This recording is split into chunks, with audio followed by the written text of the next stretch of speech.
Assalamualaikum warahmatullahi wabarakatuh.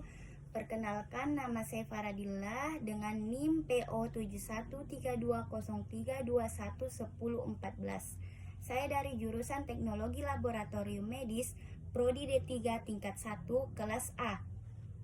Di sini saya akan menjelaskan mengenai sejarah perkembangan bahasa Indonesia. Sejarah perkembangan bahasa Indonesia. Indonesia merupakan sebuah negara berkembang di kawasan Asia Tenggara. Dengan letak geografis negara Indonesia yang terdiri dari beberapa pulau yang terpisah oleh lautan, mengakibatkan Indonesia memiliki banyak sekali perbedaan. Bahasa Indonesia merupakan bahasa nasional yang digunakan di Negara Kesatuan Republik Indonesia.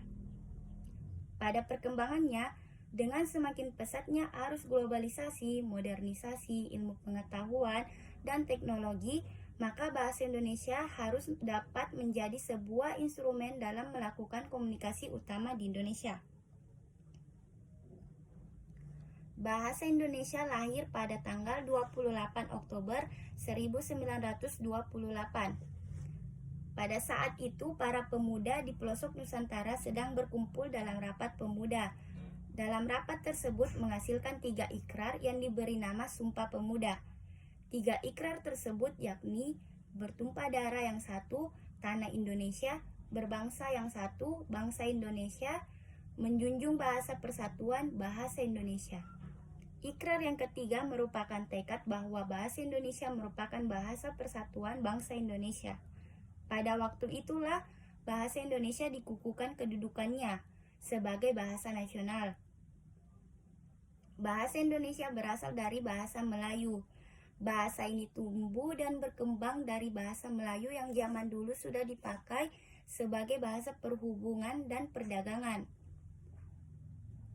Tidak hanya ke Kepulauan Nusantara, tapi hampir di seluruh Asia Tenggara.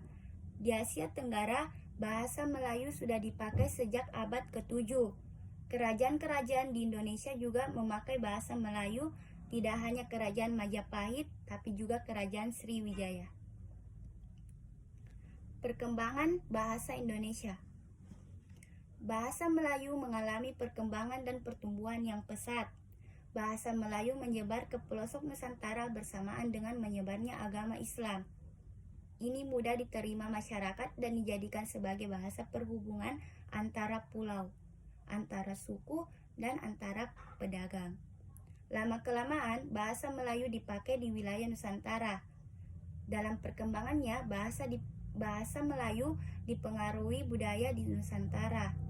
Bahasa Melayu mulai menyerap kosakata dari berbagai bahasa, seperti bahasa Sanskerta, bahasa Persia, bahasa Arab, dan bahasa-bahasa Eropa.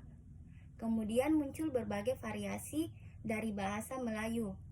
Ini mendorong tumbuhnya rasa persaudaraan dan persatuan bangsa Indonesia. Rasa persaudaraan ini yang terjadi menjadi inspirasi para pemuda Indonesia yang menggelar rapat pemuda pada tahun 1928.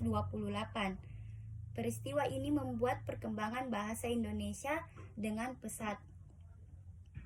Sekarang bahasa Indonesia dipakai oleh berbagai lapisan masyarakat Indonesia.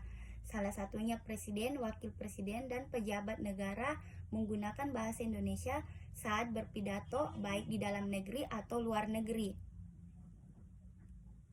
Kesimpulan yang dapat saya simpulkan dari materi saya yaitu bahasa Indonesia adalah bahasa resmi negara Republik Indonesia dan bahasa persatuan bangsa Indonesia.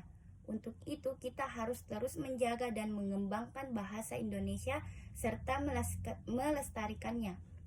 Sebuah simbol identitas nasional, bahasa Indonesia juga merupakan cerminan dari nilai-nilai sosial. Melalui bahasa Indonesia ini, bangsa Indonesia berusaha untuk semangat dalam kebersamaannya maupun kehidupan berbangsa dan bernegara. Sekian dari saya. Kurang dan lebihnya mohon dimaafkan.